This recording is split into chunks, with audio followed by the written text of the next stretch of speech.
Welcome back to another episode of the podcast with the new microphone setup. It's a lot smaller, so hopefully that makes it quite a bit better with this new setup, and hopefully it even does better in blocking noise and such.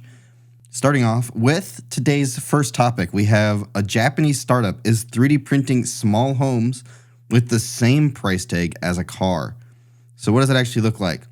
Now, Japanese startup construction company Serendix, hopefully that's how you say that, created a popular tiny proof of concept last year as up to code for Japanese earthquakes and European insulation standards. And they recently unveiled Fujitsubu, hopefully that's how you say that, a small home priced at 5.5 million yen, or around $37,600. So you can either get a base model 3, or you can get this, a home to live in that'll be 3D printed. Now, for the price, it's only 538 square feet. So basically you have a bedroom, a kitchen, half a living room, and maybe a bathroom.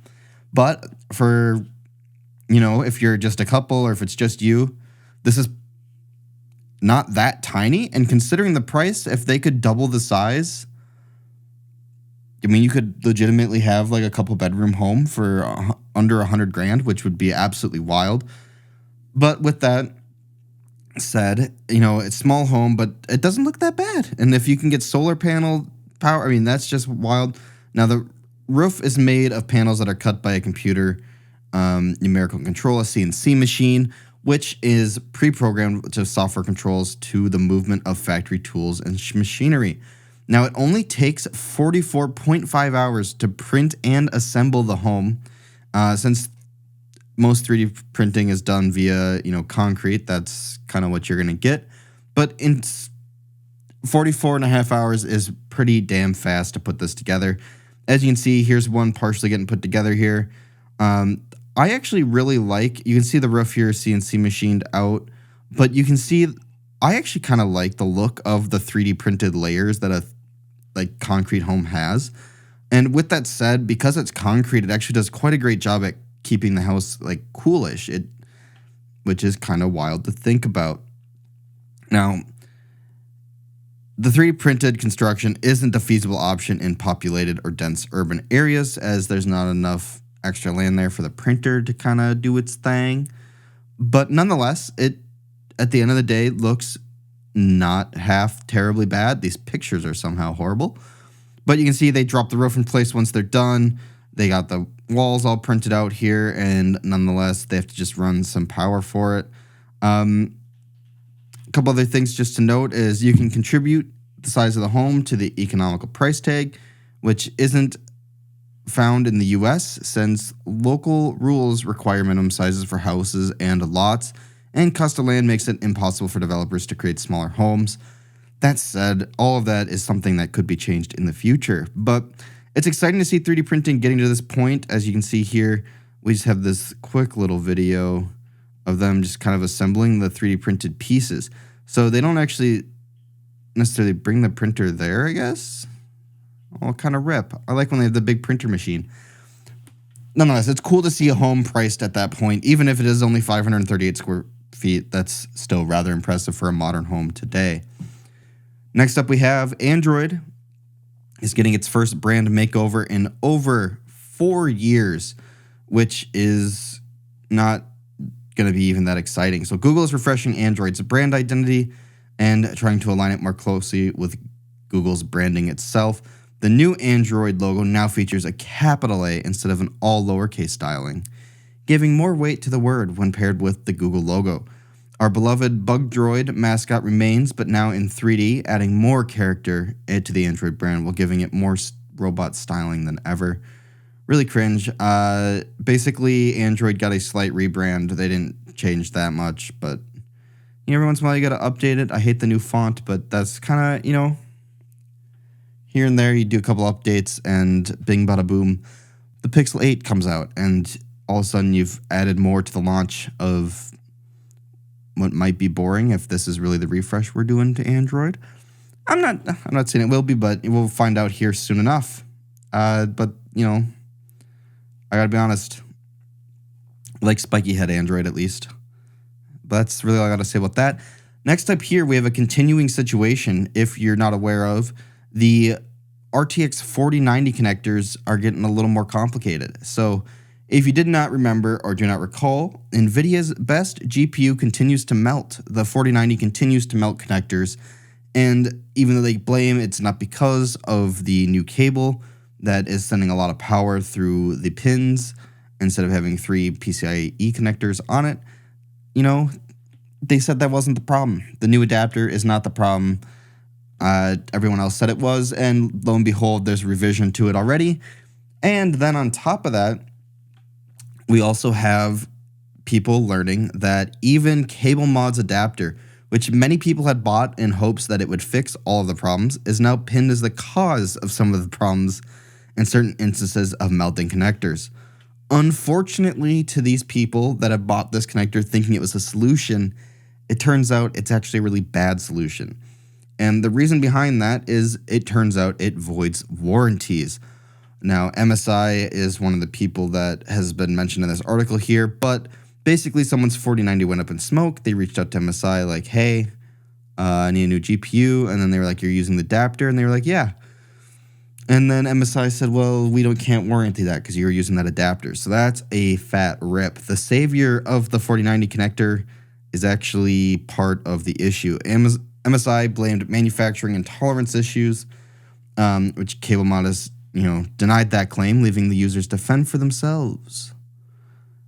Suggesting that they should contact CableMod instead, which MSI has also voided the warranty on the 4090 in question. Fat rip. I'm going to let brands know, even if this is not directly your fault, figure it out. Leaving the customer that just bought your 4090 out to dry. I get that the margins are super low for these people compared to NVIDIA, but like, can't leave the customer out to dry this hard. Like LG, who has, for some reason, decided that now is the time to release a suitcase TV. Okay, this video doesn't show us anything we really want to see, but essentially, if this was released a while ago, as this article states, 1995, the 27-inch 1080p 3-hour battery life, $1,000 shipping in mid-October suitcase TV would have been way cooler. Now, the only thing the suitcase TV, can we not? Oh, I'm clicking on stuff. All right. The only thing the suitcase TV could have done better is, unfortunately, I feel like this entire setup here is so large and you still need the computer to go with it. Like, what's the use case this fits that's not just my laptop? Like, it begs a lot of questions, but LG trying something out, and there must be some market for it if they're actually going to ship this out in October. And that's something we're going to have to wait to see if whatever that ends up being as well. And next up, we have the Mini Cooper's new EV center is a giant circle. Now this, not that the Mini Cooper looks good to start, but this really brings it down another notch for me. This is atrocious, first off, that they even thought that this was reasonable to put out. And then they still put buttons below it, which is kind of wild. Now, I don't actually know how well this interface is going to work, but it can't be that great. But the Mini Cooper EV reveal is showing off its facelift, increased range, a giant round OLED screen floating in front of the dashboard. The company says the Cooper E and the Cooper SE, the two EV variants, have a range of 190 and 250 miles, respectively, calculated using the European EV test cycle. Those numbers should drop around quite a bit, actually, when the EPA test cycle applies, which is down to 175 and 215 miles each. But about this new OLED touchscreen, no, this ain't it. Undo that. This Okay, this clip actually is a great example of why. Okay. Because screens have been circles forever and my lights are dying, because screens have been circles forever, because they've been squares, everything is shaped squarely. Look at all the dead space here.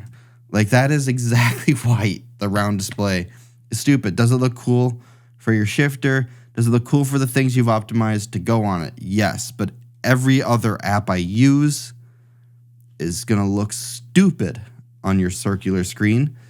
I mean, even this doesn't look that cool. I got to be honest. And there's no way these animations actually make it to the final version.